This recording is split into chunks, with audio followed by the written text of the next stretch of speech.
Hi, it's Joanna Clark with Blissful Baby Sleep Coaching. I've been on the phone all day with clients and I keep getting the same question. Why is my child asking me so many questions around bedtime? So I had to jump outside and actually look at the beautiful light because I've been in my office all day. But I just thought I'd take a couple minutes to talk about this concept of bedtime stalling. When you go through a time change, the child is going to be going through 7 to 10 days worth of possibly not being tired at bedtime or waking up earlier. And so around that comes the dilemma of bedtime stalling. So they'll ask questions like, can I have one more hug, one more book? Can you tuck me in again? Can I have a tissue? Can I have some lip balm? And, these are all really legitimate requests, right? We want to be loving and attentive to our child. And we obviously hope that if we give them that one last tuck, that one last kiss, and that one last tissue, that they will be satisfied and peacefully and easily go to sleep. Now, sometimes that's true. Sometimes you can do that one or two requests and it's super simple and super loving and it's really easy for the child and it's really easy for you. No big deal. However, if you're starting to notice that every single evening your child is asking for this, that, and the other thing, and if some of those requests are becoming more and more absurd, then you are in the midst of bedtime stalling, which might have been happening a little bit here and there before this time change and might be accelerating around this time change. And if that's the case, I just want to give you a couple of tips that might help you get it back on track. The first tip is, with this time change, you're going to be readjusting your bedtime. So what you want to do is if your child's still napping, then you want to ask yourself, how long did my child nap today and what time did they wake up?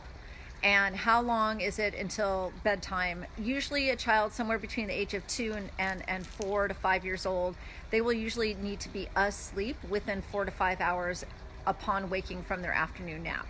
So if it goes beyond that, sometimes they start getting really cranky and they start doing all this bedtime stalling.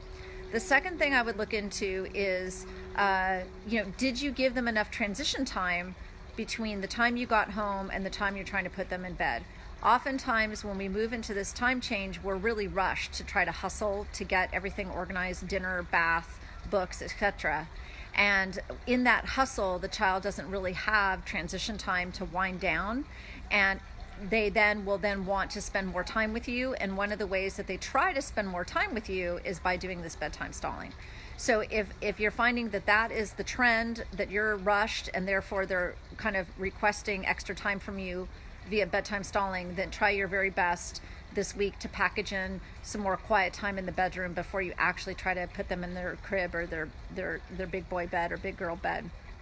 Now, if this starts to persist, so for example, you get through this time change the next 7 to 10 days and you find that the bedtime stalling is just accelerating and it's getting more confusing and the requests are getting more absurd, then you might need to actually, seek some support, because bedtime stalling can be really tricky.